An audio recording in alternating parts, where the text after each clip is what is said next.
Votre attention s'il vous plaît. Cet élément est en français. Contactez-nous pour savoir s'il est aussi disponible en la langue de votre préférence. Veuillez aussi noter qu'il est en audio uniquement, dépourvu de ce fait d'image originaire. À présent, nous vous convions à suivre, depuis christequality.com et évangile-éternel.com, la rubrique Bible mot à mot, ou l'explication prophétique de toute la Bible, livre par livre, chapitre par chapitre, verset par verset, mot à mot. Elle est présentée aujourd'hui par L'homme de Dieu, le bien-aimé, le docteur Blaise Condé. Recherchez-vous les enseignements du Dr Blaise Condé?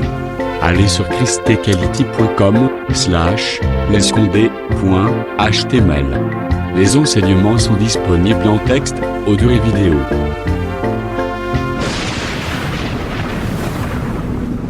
Bonne édification au nom de notre commun Seigneur et Dieu Jésus-Christ. Amen. Nous vous saluons au nom précieux de notre Seigneur et Sauveur Jésus-Christ. Nous continuons à parler sur le livre Apocalypse mot à mot. Et aujourd'hui, nous sommes au verset 9. Nous lisons au nom de Jésus-Christ. Moi, Jean, votre frère, et qui est part avec vous à la tribulation et au royaume et à la persévérance en Jésus, j'étais dans l'île appelée Patmos à cause de la parole de Dieu et du témoignage de Jésus. Voilà, nous allons intituler notre enseignement d'aujourd'hui la parole de Dieu et les témoignages de Jésus. C'est ce que nous allons parler. Mais la première des choses que nous devons retenir est que quand Jean est en train d'écrire le livre d'Apocalypse, selon ces versets, Jean n'est plus dans l'île de Patmos où il a été arrêté. Donc, Jean était sorti de la prison. Voilà ce qu'il est en train d'écrire. Moi, Jean, votre frère, qui est part avec vous à la tribulation. La tribulation de Jean était quoi? Il a été arrêté à cause de la parole de Dieu et des témoignages de Jésus dans l'île de Patmos. C'est là où était la plus grande prison en question. Et du royaume et à la persévérance en Jésus. J'étais dans l'île appelée Patmos. Voilà, c'est dans le passé. Voilà. Donc, ce livre a été écrit non pendant qu'il était dans l'île de Patmos, mais il a écrit cela après avoir sorti de l'île de Patmos. Ok, mais néanmoins, c'est une vision qu'il a eue quand il était dans l'île de Patmos. Parce qu'au verset 10, on nous dit, je fus ravi en esprit. Vous voyez, c'est toujours dans le passé. Donc, il a eu des visions. Et la grande vision en question, c'est le livre de l'Apocalypse. Et cette grande vision, qui est subdivisée en plusieurs visions, c'est-à-dire plusieurs chapitres, plusieurs versets, ainsi de suite. Et Jean va l'écrire après sa sortie de la prison, qui était bien sûr dans l'île de Patmos. Ça, c'est la première précision. Et la deuxième des choses, vous voyez que Jean devait avoir part à la fois à la tribulation et au royaume, ainsi à la persévérance de Jésus. Donc, c'est pour vous exhorter que, conformément à la Bible, nous sommes appelés non seulement de croire en Jésus, mais de souffrir aussi pour lui. Je vous prends une écriture. Je suis dans le livre de Philippiens, au chapitre 1er. Et là, nous prenons les versets à partir du verset 28. Sans vous laisser aucunement effrayer par les adversaires, ce qui est pour vous une preuve de perdition. Non, ce qui est pour eux, s'il vous plaît, et non pour vous, ce qui est pour eux une preuve de perdition, mais pour vous des saluts. Voilà. Et c'est là de la part de Dieu, car il vous a été fait la grâce par rapport à Christ, non seulement de croire en lui, mais encore de souffrir pour lui. Donc, selon cette écriture, souffrir pour Jésus, c'est une grâce. Et cette grâce a une récompense qui est le royaume. Vous voyez? C'est pour cette raison-là que vous allez voir.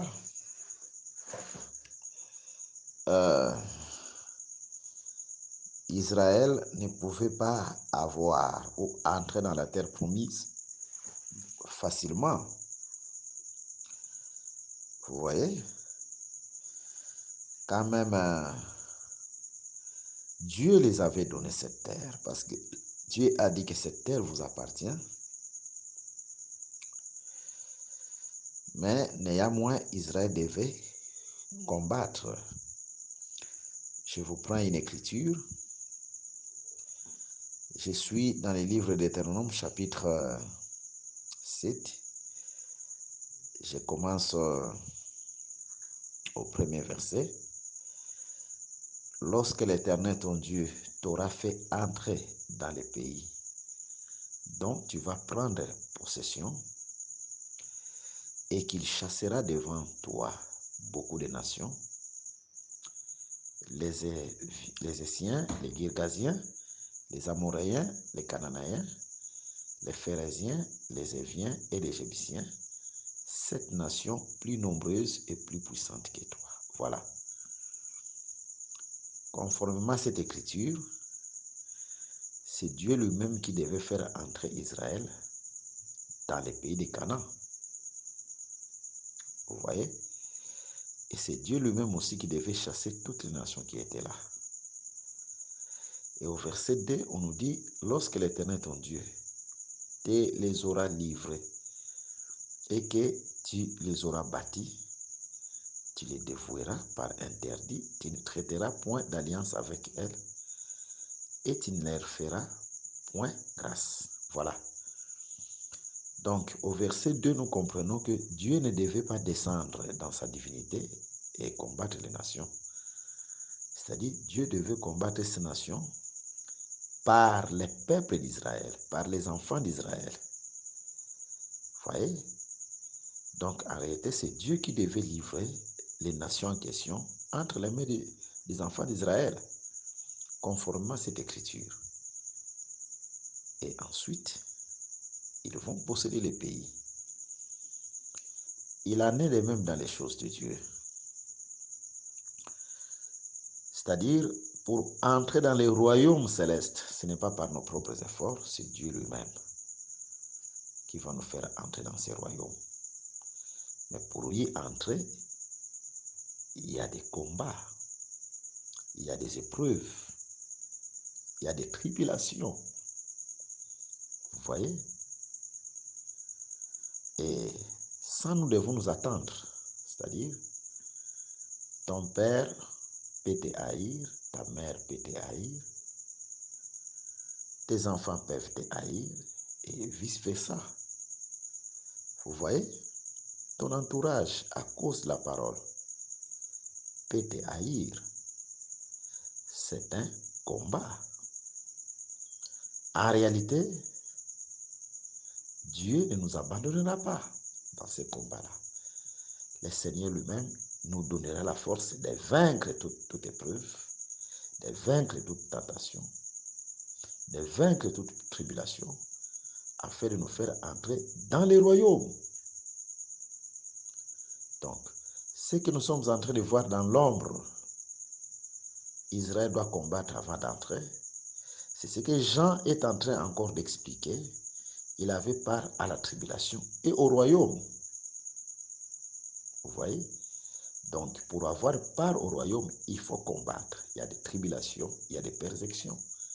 C'est un chemin inévitable. C'est comme ça que Dieu a fait les choses.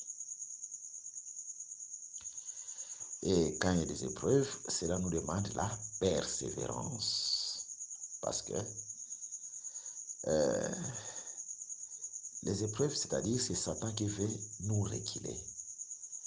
C'est comme quand l'agneau était déjà immolé en Égypte par la Pâque. Et tout premier-né des Égyptiens devait mourir. Maintenant, Israël doit sortir du pays de l'Égypte. Parce que les premiers-nés dans la Bible, si vous considérez la bénédiction de Jacob envers Ruben, il dit, Ruben c'est son premier-né, c'est sa force, c'est sa puissance. Le premier-né c'est la force. Donc, en Égypte, quand l'agneau est en train de mourir et que le premier-né de Pharaon meurt ou de tout Égyptien meurt, cela veut dire que Dieu est en train d'anéantir la force de l'Égypte, la puissance de l'Égypte. Dieu rend l'Égypte faible, cette nation qui était la nation la plus puissante du monde. Mais vous allez remarquer, quand même l'Égypte est faible, Israël est en train de sortir et Pharaon et son armée continuent à suivre Israël, ayant comme mission de reculer Israël en arrière. Voilà. Donc, les combats qui peuvent nous arriver dans la vie chrétienne, les épreuves, les tentations, les tribulations, ont pour quel but de nous reculer, que nous retournons dans l'esclavagisme, que nous puissions retourner dans le monde. Mais comme l'agneau était déjà mort pour eux, et Dieu les avait dit, allez à Canaan. Quand même devant eux, il y avait une mer rouge. Dieu qui les avait dit de sortir et d'aller à Canaan, c'est ce Dieu-là aussi qui devait prendre soin de son peuple, c'est-à-dire séparer la mer rouge. C'est dans ce contexte-là aussi, la Bible nous déclare dans 1 Corinthiens chapitre 5 que Christ, notre Pâque, a été immolé. Jésus, la vraie Pâque, a été immolé à la croix de Golgotha. Mais par la croix, par l'œuvre de la croix, Dieu a anéanti la force de Satan pour nous retenir encore dans l'esclavagisme du péché, dans l'esclavagisme de la maladie, et ainsi de suite. Il a anéanti sa force. Jésus a anéanti sa force. Mais pendant que nous sortons, ce qu'on appelle ecclésia, église, nous sortons du monde, nous sortons de l'Égypte, nous croyons à la parole véritable. Les tribulations viendront, les combats viendront. Satan viendra d'une manière ou d'une autre. Mais avec quelle mission? De nous reculer. Mais comme l'agneau est mort, et que la mission de Jésus, quand nous croyons à l'œuvre de la croix, c'est de nous faire entrer dans les royaumes à Canaan. C'est-à-dire, toute difficulté, tout problème qui peut se présenter devant nous, c'est Dieu lui-même qui prendra soin de nous. Parce que c'est lui-même qui doit nous faire entrer à Canaan, selon les critiques que nous avons dit. Et comme c'est lui qui doit nous faire entrer à Canaan, selon Deutéronome chapitre 7 que nous avons lu, c'est Dieu aussi qui doit séparer la mer, parce que sa mission, c'est de nous faire entrer. C'est Dieu lui-même aussi qui doit prendre soin de nous dans toutes les difficultés possibles. C'est pour cette raison-là que nous exhortons un enfant de Dieu de persévérer toujours dans les choses de Dieu et devant les difficultés, de regarder toujours l'Éternel, de regarder toujours l'œuvre de la croix, tout en sachant que c'est Dieu-là qui a pris notre place à la croix de Golgotha. C'est Dieu-là qui est mort pour nous. C'est ce Dieu-là aussi qui prendra soin de nous, quels que soient les plans et projets sataniques. Voilà. Là d'abord, c'est l'exhortation. Alors, nous allons parler de la parole de Dieu et du témoignage de Jésus.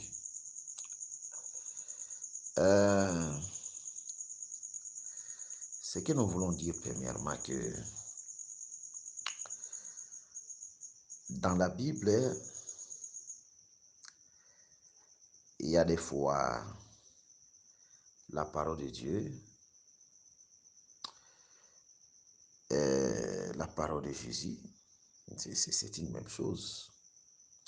Parce que Jésus aussi, c'est Dieu qui a été fait chair. C'est Dieu qui est venu dans les corps humains. Comme la Bible le dit dans Jean chapitre 1, à partir du premier verset, au commencement était la parole était avec Dieu et la parole était Dieu. Et cette parole a été faite chair. Donc Dieu, c'est la parole dans la chair. Mais en lisant les livres d'Apocalypse au chapitre 1er, ce que nous avons lu, nous pouvons encore la relire, cette écriture. Juste au verset 9, Dieu est en train de séparer la parole de Dieu au témoignage de Jésus. Moi, Jean, votre frère, et qui est part avec vous à la tribulation et au royaume et à la persévérance en Jésus, j'étais dans l'île appelée Patmos à cause de la parole de Dieu et du témoignage de Jésus. Voilà. Donc ici, la parole de Dieu, c'est autre chose. Et le témoignage de Jésus aussi, c'est autre chose. Voilà ce que nous allons expliquer. Mais une chose à retenir, toujours conformément à la Bible, que Dieu parle tantôt d'une manière, tantôt d'une autre. C'est Job qui est en train d'en parler dans le livre de Job au chapitre 33 et verset 14. Cela veut dire que Dieu peut prendre une même chose, mais il en parle de plusieurs manières. Voilà. Donc, c'est dans ce sens-là. Nous prenons d'abord des Écritures qui sont en train aussi de nous parler de la parole de Dieu, du témoin de Jésus. Nous prenons Apocalypse chapitre 20. Nous lisons le verset 4. Et j'ai vu des trônes, et à ceux qui s'y assirent fut donné le pouvoir de juger. Et j'ai vu les âmes de ceux qui avaient été décapités à cause du témoignage de Jésus et à cause de la parole de Dieu. Voilà. Et de ceux qui n'avaient pas adoré la bête ni son image et qui n'avaient pas reçu la marque sur leur front et sur leurs mains, ils rêvèrent à la vie et ils régnèrent avec Christ pendant 1000 ans. Donc ici, on sépare aussi le témoignage de Jésus à la parole de Dieu. Donc, nous sommes en train de prendre quelques exemples d'abord, là où Dieu est en train de séparer la parole de Dieu et le témoignage de Jésus. Prenons Apocalypse chapitre 1er, verset 2. Lequel a attesté la parole de Dieu et le témoignage de Jésus-Christ, tout ce qu'il a vu. Voilà. Ici aussi, on nous parle de la parole de Dieu et du témoignage de Jésus séparément. Quand nous allons plus loin, Dieu qui parle tantôt d'une manière, tantôt d'une autre. Là, nous sommes dans le livre d'Apocalypse chapitre 12 au verset 17. L'Écriture nous dit ceci. Et le dragon fut irrité contre la femme, et il s'en alla faire la guerre au reste de sa postérité, à ceux qui gardent les commandements de Dieu et qui ont le témoignage de Jésus. Voilà.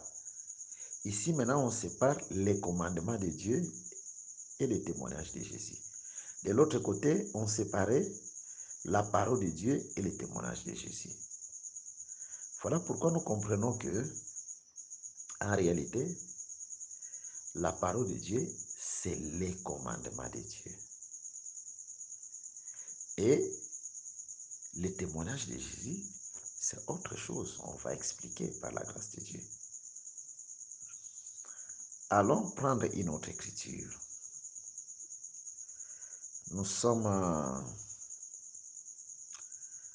dans les livres de Marc. Que Dieu nous fasse grâce, qui est en train de confirmer ce que nous sommes en train de dire. Et nous croyons que par cette écriture, Dieu va bénir tous ceux qui sont en train de nous suivre. Parce que là, Dieu est en train de faire la part des choses et d'expliciter, de confirmer la parole de Dieu comme étant les commandements. Ok, nous sommes dans Marc chapitre 7. Nous commençons à lire à partir du verset 8. Vous abandonnez les commandements de Dieu et vous observez la tradition des hommes. Ok, nous continuons. Il leur dit encore, vous anéantissez fort bien les commandements de Dieu pour garder votre tradition. Verset 10. Car Moïse a dit, honore ton père et ta mère. Et celui qui maudira son père ou sa mère sera puni de mort. Mais vous, vous dites, si un homme dit à son père ou à sa mère, c'est dont j'aurais pu t'assister, et corban, c'est-à-dire une offrande à Dieu. Vous ne laissez plus rien faire pour son père ou pour sa mère, annihilant ainsi la parole de Dieu par votre tradition que vous avez établie. Qu'est-ce que Jésus appelle parole de Dieu ici? Donc, c'est les commandements de Moïse. D'une autre manière, c'est la loi de Moïse. Donc, de l'autre côté, quand la Bible est en train de parler de la parole de Dieu et du témoignage de Jésus, la parole de Dieu, c'est l'enseignement de la loi. C'est ce qu'on appelle les commandements. Donc, la manière dont nous sommes en train d'évoluer. Mais le témoignage de Jésus, c'est l'explication ou l'interprétation de la loi. Je pense que nous allons expliquer cela. D'une autre manière, c'est l'écriture avec son interprétation. Parole de Dieu, l'écriture. Et témoignage de Jésus, l'interprétation de l'écriture. C'est dans ce sens-là. Ok. Allons lire un verset dans la Bible. Nous sommes dans les livres d'Apocalypse, au chapitre 19. Et là, nous prenons le verset 10. Et je tombais à ses pieds pour l'adorer. Mais il me dit, garde-toi de le faire. Je suis ton compagnon de service et celui de tes frères qui ont le témoignage de Jésus. Ok. Alors le témoignage de Jésus, c'est quoi? Adore Dieu, car le témoignage de Jésus est l'esprit de la prophétie. Très important. Voilà. La Bible définit le témoignage de Jésus comme étant l'esprit de la prophétie. De l'autre côté, la Bible a défini la parole de Dieu comme étant les commandements. Nous avons les Écritures avec vous. Donc, la loi de Moïse. Par contre, Dieu définit le témoignage de Jésus comme étant l'esprit de la prophétie. Alors, dans la Bible, la prophétie peut être définie de plusieurs manières.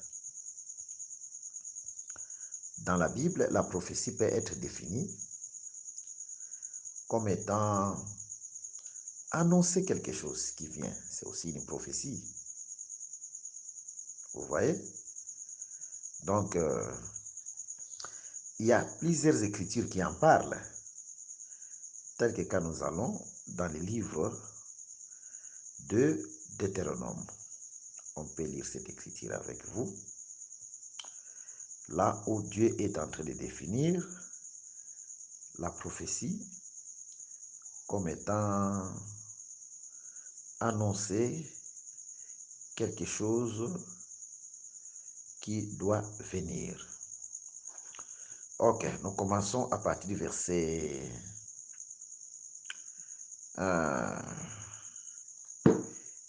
à partir du verset 19. Et si quelqu'un n'écoute pas mes paroles, qu'il dira à mon nom, c'est moi qui lui en demanderai compte. Mais le prophète qui aura l'audace de dire à mon nom une parole que je ne lui aurai point commandé de dire, ou qui parlera au nom d'autres dieux, ce prophète-là sera puni de mort. Peut-être diras-tu dans ton cœur, comment connaîtrons-nous la parole que l'Éternel n'aura point dite? Quand ce que dira le prophète n'aura pas lieu et n'arrivera pas, ce sera une parole que l'Éternel n'aura point dite. C'est par audace que le prophète l'aura dite. N'aie pas peur de lui. Voilà. Donc ici, c'est un prophète qui annonce quelque chose qui doit arriver. Il peut vous dire dans sa prophétie, demain, il va pleuvoir à 10 heures juste. Vous arrivez demain là, à 10 heures juste, la pluie ne tombe pas. C'est un faux prophète. Ou bien la pluie vient de tomber à 11 heures juste. C'est un faux prophète parce qu'il nous a dit à 10 heures. La Bible nous déclare, Dieu n'est pas un homme pour mentir, non plus un fils de l'homme pour se repentir. Pour dire qu'il se repent. Non, non, non. C'était une erreur, pour je me repens, ce n'était pas 10 heures, c'est à 11 heures. Là, c'est une fausse prophétie. Ce n'est pas Dieu qui a parlé. Donc, dans la première définition de la prophétie, c'est annoncer quelque chose qui vient et cette chose doit s'accomplir telle qu'elle a été annoncée. Ça, c'est conformément à cette écriture. Mais la prophétie aussi dans la Bible est définie d'une autre manière. Nous sommes cette fois-ci dans le livre de 1 Corinthiens, au chapitre 13. Nous commençons à partir du premier verset. Quand je parlerai les langues des hommes et des anges, si je n'ai pas la charité, je suis un airain qui résonne ou une cymbale qui retentit. Et quand j'aurai le don de prophétie, écoutez la prophétie, la science de tous les mystères et toute la connaissance. Voilà. Ici, la prophétie est définie comme étant la connaissance des mystères. Donc, quelque chose qui est caché, mais cette chose-là est révélée. Ça, c'est la prophétie aussi. Vous voyez? Alors, maintenant, quand dans la Bible, on identifie les témoignages de Jésus à l'esprit de la prophétie, c'est-à-dire le témoignage de Jésus n'est que Dieu qui a révélé tout ce qui était caché dans la loi. Parce que dans la loi, Dieu s'était caché. Je vous donne un exemple. Dans la loi, pour que quelqu'un puisse avoir le pardon des péchés, il faut qu'on tue un animal, une bête. Vous voyez, il y a des bêtes. spécifiques que Dieu avait choisis. Un agneau, une brebis, ainsi de suite. Mais quand Jésus est venu, Jean-Baptiste va voir Jésus et lui dit, voici l'agneau de Dieu qui ôte les péchés du monde. C'est-à-dire quoi? Dans la loi, Dieu s'était caché dans les animaux. Voilà. Maintenant, Jésus, c'est la révélation de la loi. C'est lui le vrai animal qui doit être tué pour nos péchés. Dans la loi, on construit un temple, on construit les tabernacles, on appelle cela maison de Dieu. Mais dans Jean chapitre 2, Jésus vient, il dit, détruisez ce temple, en 3 jours je vais construire un autre. La Bible nous déclare, il parlait du temple de son corps, c'est-à-dire lui qui devait mourir et 3 jours après il devait ressusciter. Voilà. Donc Dieu était caché dans ces choses-là. C'est un Dieu qui se cache. Vous voyez? C'est dans ce sens-là que nous sommes en train d'évoluer par la grâce de Dieu pour vous faire savoir seulement que les témoignages de Jésus, c'est l'explication du mystère de la loi, c'est l'interprétation de l'écriture. Vous voyez? C'est dans ce sens-là que nous évoluons par la grâce de Dieu. Écoutez, la Bible nous dit ceci. Nous sommes dans le livre de Matthieu chapitre 10. Il est écrit, c'est que je vous dis dans les ténèbres, dis-les. Nous commençons même au verset 26. Matthieu chapitre 10, verset 26. Ne les craignez donc point, car il n'y a rien de caché qui ne doive être découvert, ni de secrets qui ne doivent être connus. C'est que je vous dis dans les ténèbres, dis-les en plein jour, c'est que ce qui vous est dit à l'oreille, prêchez-les sur les toits.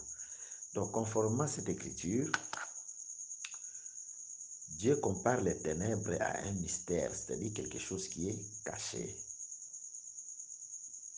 C'est les ténèbres. Et durant tout le temps de la loi, Dieu a habité dans les ténèbres. Cela veut seulement dire que Dieu s'est caché. C'est pour cette raison-là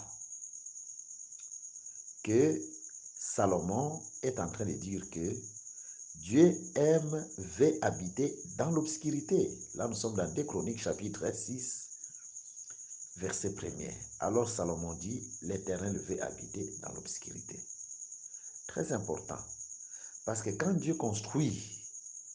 Salomon construit les temples en son temps, il va prendre l'arche de l'Éternel qui représentait Dieu lui-même.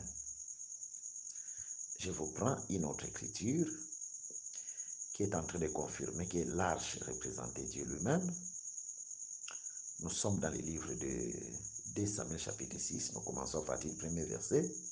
David rassembla encore toute l'élite d'Israël au nombre de 30 000 hommes. Et David, avec tous les peuples qui étaient auprès de lui, s'est mis en marche depuis Balé-Jida pour faire monter de là l'arche de Dieu, devant laquelle est invoqué le nom de l'Éternel des armées, qui réside entre les chérubins au-dessus de l'arche. Voilà. Donc l'arche était le trône de Dieu. Donc quand on voit l'arche, on voit Dieu. C'est pour cette raison-là,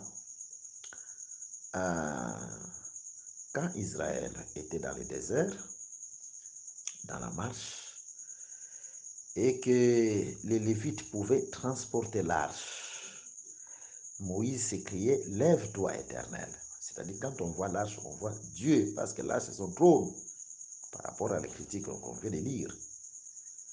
Voilà, je vous prends une écriture. Nombre chapitre 10. Nous commençons à partir du verset 31. Et Moïse dit, ne nous quitte pas, je te prie, puisque tu connais les lieux où nous campons dans le désert, tu nous serviras de guide. Ok, s'il vous plaît, nous pouvons directement prendre le verset 35 pour ne pas trop lire. Quand l'arche partait, Moïse disait, lève-toi, Éternel, et que tes ennemis soient dispersés, que ceux qui te haïssent fuient devant ta face. Et quand on l'a posé, il disait, reviens, Éternel, aux myriades de milliers d'Israël. Voilà, l'arche représentait Dieu lui-même parce que l'arche était le trône de Dieu. Vous voyez? Et toutes ces choses-ci parlaient toujours de notre Seigneur Jésus-Christ parce que Jésus qui a pris corps, mais ce corps-là, c'était le trône de Dieu. Corporellement, c'était toute la plénitude de la divinité. C'était la vraie arche de Dieu. C'est dans ce sens-là que nous sommes en train d'évoluer. C'est pour cette raison-là que quand l'arche est levée, les ennemis doivent être dispersés. Et Jésus aussi, quand il a été levé à la croix de Golgotha, crucifié, là, il a dépouillé les principautés, les autorités, les dominations en triomphant par son sang. C'est ce que l'Écriture nous dit. Les ennemis doivent être dispersés. Alors, maintenant, comprenez une chose, chers bien-aimés. Vous allez remarquer que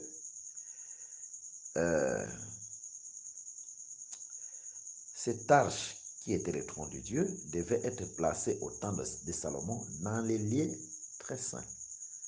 Parce qu'il y a les parvis, la première partie, et puis il y a les lieux saints, là où il y avait les chandeliers, et les chandeliers étaient allumés chaque nuit jusqu'au matin, selon l'Écriture. Et les lieux très saints là, ils se faisaient noirs. Donc, c'est là où Dieu devait habiter, dans l'obscurité. Vous voyez? C'est pour cela que nous disons que la couleur noire, c'est aussi la couleur de Dieu. Dieu aime aussi l'obscurité.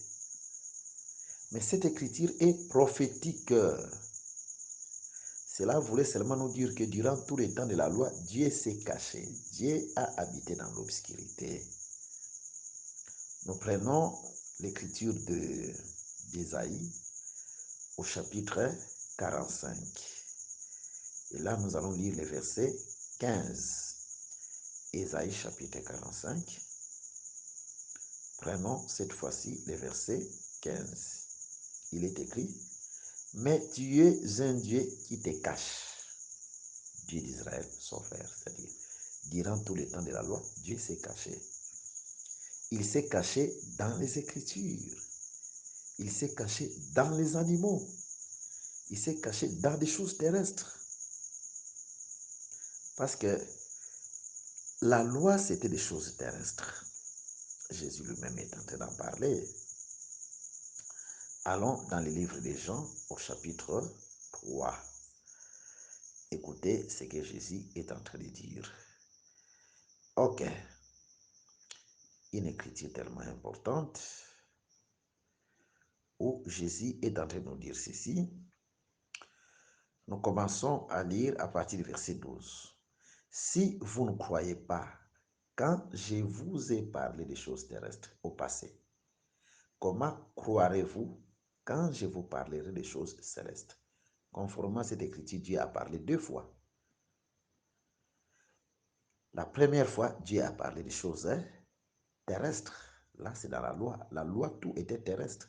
Les temples étaient terrestres. Les animaux terrestres. L'huile terrestre. Tout était terrestre. Tout ce qui formait les cultes de la loi, c'était terrestre. Et nous comprenons ainsi que le Yahweh de la première alliance, c'est Jésus. Jésus lui dit, je vous ai parlé des choses terrestres. Au passé, c'est durant le temps de la loi. Et comment croirez-vous quand je vous parlerai de choses célestes? Voilà. Les choses célestes, c'est dans la grâce, le temps du Saint-Esprit. C'est-à-dire, le temple n'est plus physique, mais le temple devient un temple spirituel, céleste, des choses célestes. L'agneau n'est plus physique, mais l'agneau devient un agneau spirituel, céleste. C'est dans ce sens-là. D'une autre manière, ce qui était terrestre, c'est ce qu'on appelle l'écriture, la loi. Ce qui est céleste, c'est l'interprétation de cette écriture. Donc, c'est ce qu'on appelle d'une autre manière la parole de Dieu et les témoignages de Jésus-Christ. Parce que les témoignages de Jésus-Christ, c'est quoi? C'est l'esprit de la prophétie, c'est-à-dire la connaissance du mystère. Dieu qui s'était caché dans les ténèbres, dans les noirs, durant les temps de la loi. Vous voyez? Dans la Bible, la prophétie marche selon Habakkuk chapitre 2. La prophétie marche. Cette prophétie que nous voyons au temps de Moïse, cette prophétie existait déjà dans la création. Dans la création des mêmes, la Bible nous déclare qu'il y avait, si vous lisez Genèse chapitre 1er, il y avait les ténèbres sur les surfaces des eaux. Et l'Esprit de l'Éternel s'est mouvait au-dessus des eaux. D'une autre manière, l'Esprit de l'Éternel marchait au-dessus des eaux. Dieu marchait au-dessus des eaux, mais les eaux étaient dans les ténèbres.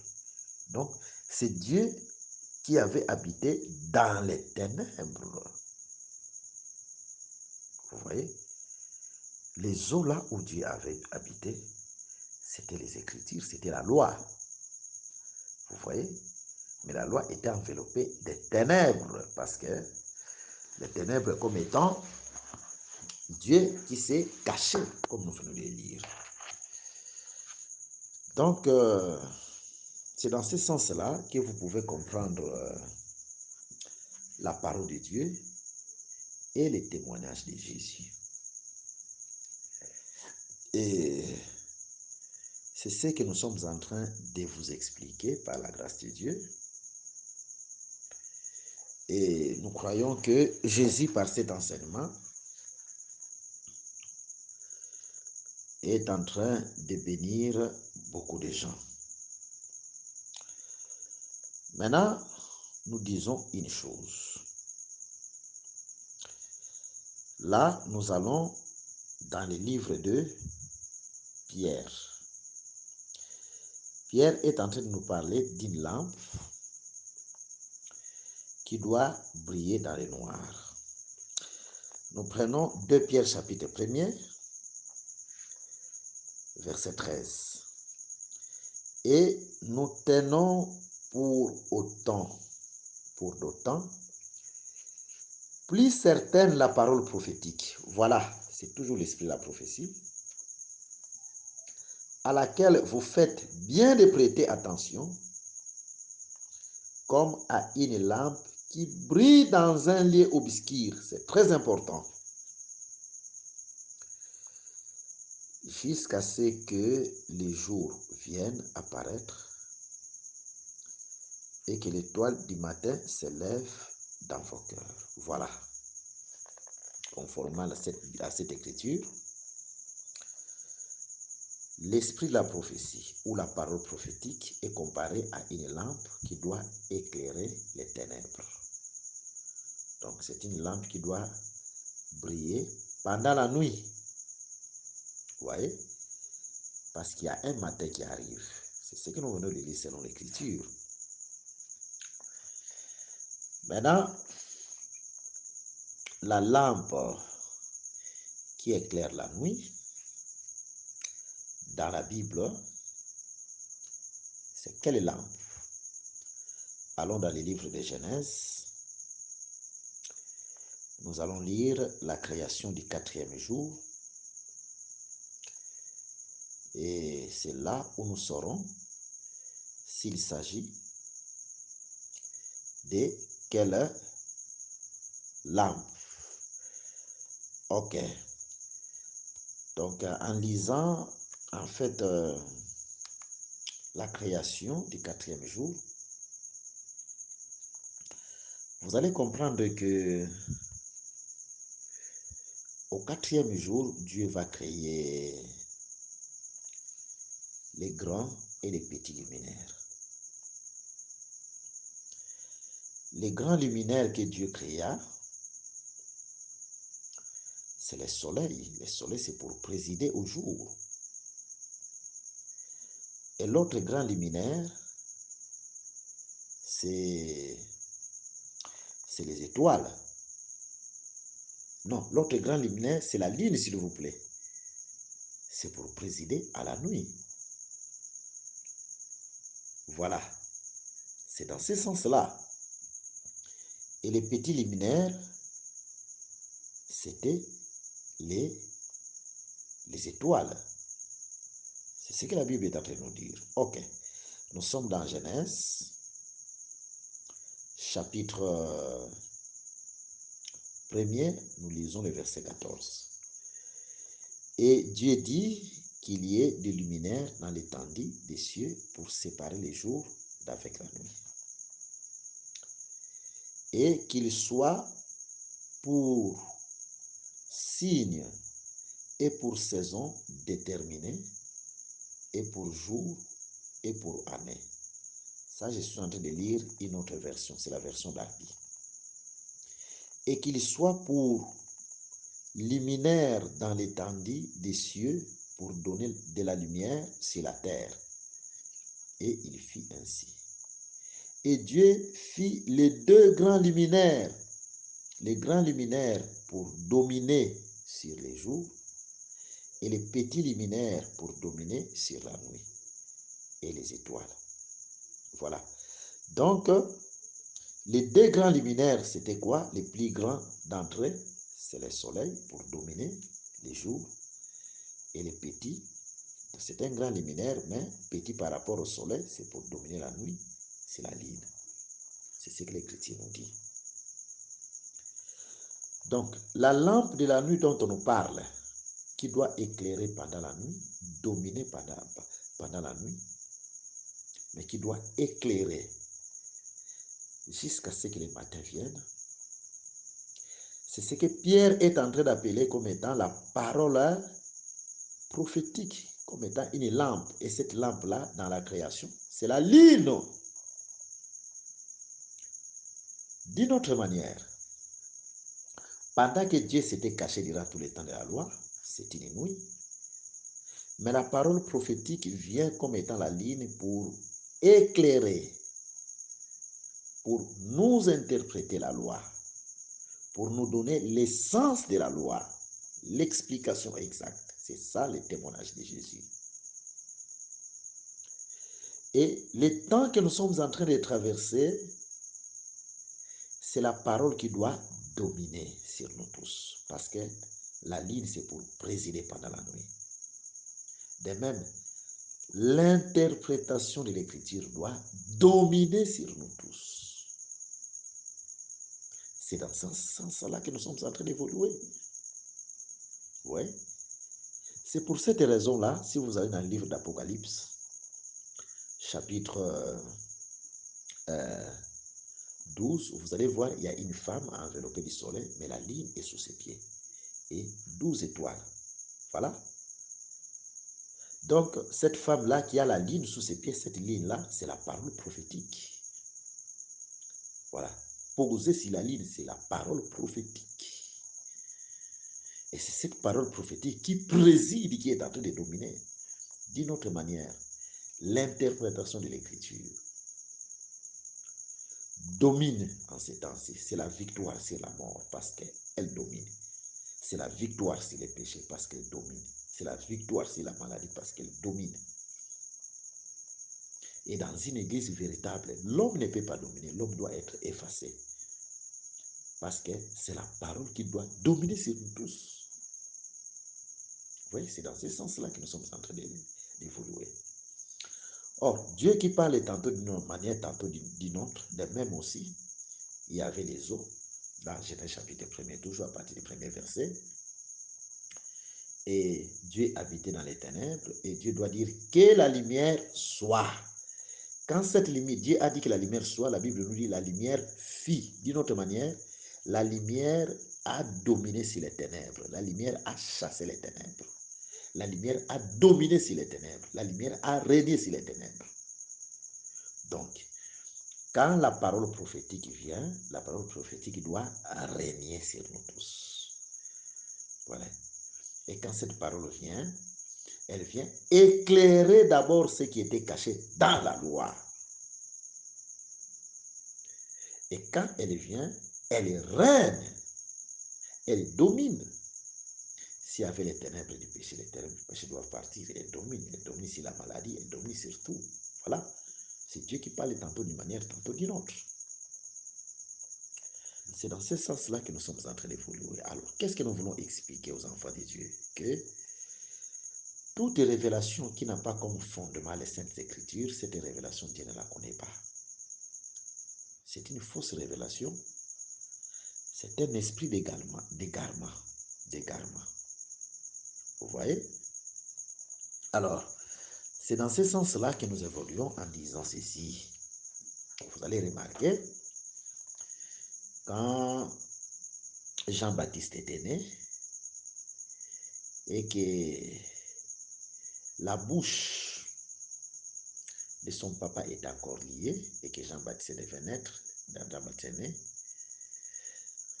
on a demandé une question à la maman. Bon, on posait la question, quel sera son nom? La mère de Jean-Baptiste a dit, c'est Jean son nom.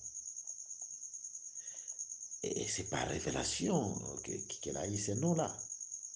Maintenant, on devait appeler, informer aussi au papa, quel sera son nom, pendant que les gens étaient en train d'hésiter. Et c'est le papa qui a confirmé la révélation qui était sortie de la bouche de la maman de Jean-Baptiste, c'est que son nom c'est Jean. Par écrit, parce qu'il ne parlait pas, c'est par écrit. Vous voyez? C'est pour dire qu'une vraie révélation doit avoir comme fondement les Saintes Écritures. Les mages des mêmes, vous allez remarquer avec les mages qui sont venus de loin, de l'Orient, de Babylone, et qui ont eu les révélations de la naissance du Fils. Ils ont marché pendant 2 ans. À la 2e année, ils arrivent à Jérusalem. Quand même, ils avaient la révélation de la naissance du Fils, de l'enfant, dans Matthieu chapitre 2, mais ils vont demander où est-ce que le Fils, le roi, devait naître, conformément aux Écritures. Et c'est Hérode qui va demander aux sacrificateurs qui détenaient les Écritures. Et les sacrificateurs vont dire non, le roi devait naître à Bethléem. Voilà. Et l'étoile les a conduits jusqu'à Bethléem. Voilà. La révélation, c'est lié avec l'écriture. Voyez. C'est pour cette raison-là nous disons que la parole de Dieu, c'est l'écriture. Et l'écriture, c'est les commandements. Ce que Dieu a dit durant tous les temps de la loi. Et les témoignages de Jésus, c'est l'interprétation de cette écriture parce que l'esprit de la prophétie, ce qui était caché dans les écritures, doit être révélé. Alors, maintenant, ça doit marcher de pair. Donc, cette révélation doit avoir comme fondement les Saintes Écritures. C'est pour cela que nous disons, aujourd'hui, il y a beaucoup de fausses révélations qui fondent beaucoup de fausses églises, mais qui n'ont pas comme fondement les écrits de la loi, de la Bible. Ce sont des fausses églises. Voilà, c'est dans ce sens-là que nous sommes en train d'évoluer. Et nous prenons encore une autre écriture. Nous sommes dans le livre d'Éphésiens, au chapitre 2. Et là, nous allons lire aussi une écriture importante dans Éphésiens chapitre 2. Éphésiens chapitre 2. Nous lisons à partir du verset... Ok, que le Seigneur nous fasse grâce. Nous y sommes. Et là, nous prenons le verset 19 à 20.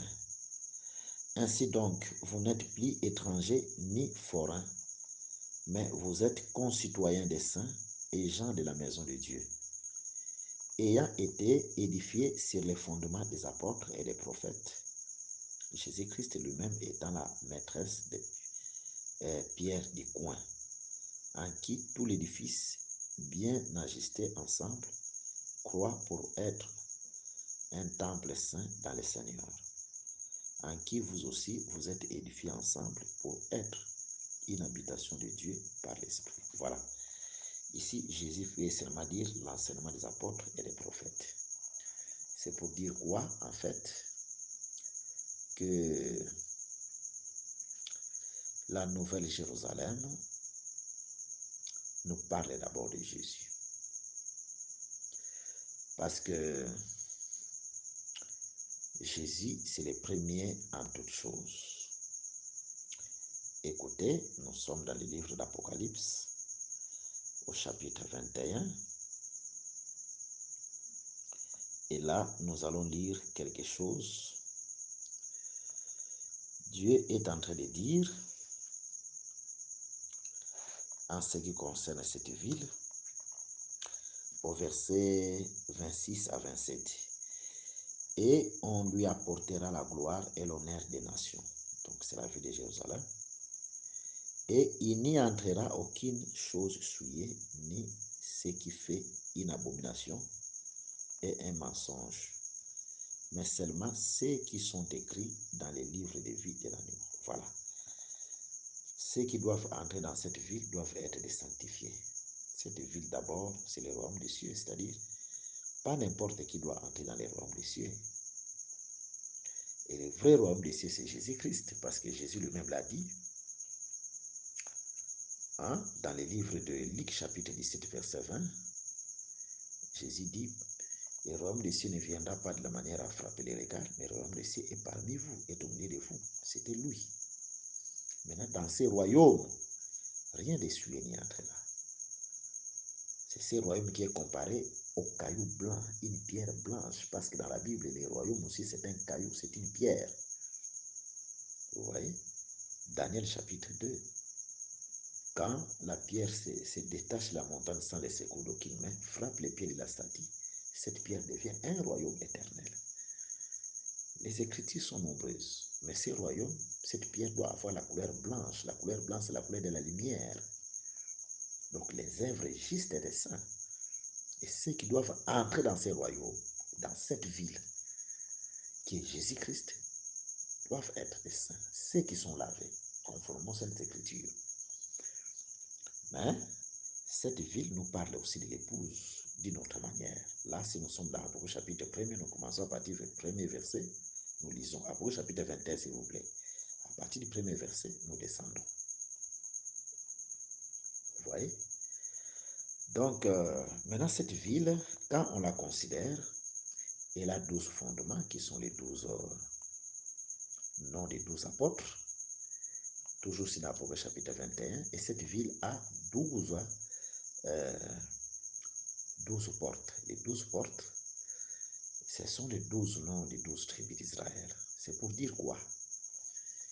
Israël, c'est une porte d'entrée. C'est par là que Jésus devait commencer. C'est par là que Jésus devait entrer. Voilà. Même par la chair, Dieu est entré par là. Vous voyez?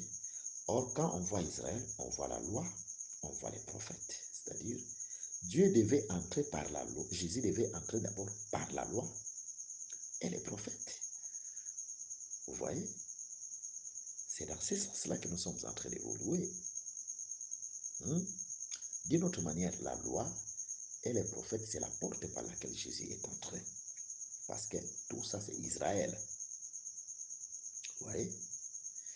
Et c'est de cette façon-là que Jésus est en train de nous faire voir que l'Église doit être fondée sur les fondements des prophètes et des apôtres. C'est pour dire seulement l'écriture, parce que les prophètes, c'est le temps de la loi. L'écriture et son interprétation. Vous allez voir encore là où les prophètes sont considérés comme étant l'écriture qui devait être interprétée. C'est dans les livres des Actes des Apôtres, Actes des Apôtres, au chapitre 28. Lisons cela au nom de Jésus-Christ, car c'est aussi important. Dans Actes chapitre 28, c'était Paul qui est en train de s'adresser aux Juifs. Et quand Paul est en train de s'adresser aux Juifs en lisant cette écriture, vous allez remarquer que Paul est en train d'aller chercher dans les prophètes, c'est-à-dire les écrits des prophètes, pour persuader les Juifs, ce qui concernait Jésus. Vous voyez? Alors, donc, par rapport à cette écriture-là, Paul est en train de prendre les écrits des prophètes, mais il y fait sortir l'interprétation, et cette interprétation qui parle de Jésus-Christ. C'est ça en fait le témoignage de Jésus. Ok. Nous commençons à lire à partir du verset 22. Actes des Apôtres chapitre 28, à partir du verset 22. Mais nous demandons à entendre de toi quel est ton sentiment, car quant à cette secte, il nous est connu que partout on l'a contredit. Et lui ayant assigné un jour plusieurs vers auprès de lui dans son logis. Et il leur exposait la vérité. C'est Paul-là, en rendant témoignage du royaume de Dieu. Voilà le témoignage du royaume de Dieu, le témoignage de Jésus. Depuis le matin jusqu'au soir, cherchant à les persuader des choses concernant Jésus par la loi de Moïse et par les prophètes. Voilà. La loi de Moïse et les prophètes, c'est ça, la parole de Dieu. Maintenant, Paul est en train d'aller chercher dans la loi de Moïse et dans les prophètes des choses qui concernaient Jésus. Donc, il prend la loi de Moïse et les prophètes, il interprète cela, mais il lui fait sortir Jésus. Cette interprétation, c'est ça, les témoignages de Jésus-Christ. Et les uns furent persuadés par les choses qu'il disait et les autres ne croyaient pas. Voilà, donc que Dieu vous bénisse. Je pense que vous avez compris. Et Dieu qui vous donne la compréhension de cette écriture, que c'est Jésus aussi vous vienne en aide dans vos problèmes, dans vos besoins. Au nom de Jésus, nous disons ainsi. Amen. Merci d'avoir suivi ce message et que Jésus-Christ vous bénisse. Si vous avez une question à l'intention de l'homme de Dieu, si vous voulez que l'homme de Dieu prie pour vous, si vous voulez vous confier à l'homme de Dieu, ou si vous voulez tout simplement bénir l'homme de Dieu, contactez-le directement si ses coordonnées sont disponibles depuis sa page. Sinon, contactez-nous et nous lui transmettrons vos préoccupations. N'oubliez pas de faire un tour à notre page évangélisation pour voir en quoi vous pouvez vous rendre utile à Christ par cette œuvre. Que Dieu vous bénisse tous. Amen. ChristQuality.com. Les cieux en un clic de la souris.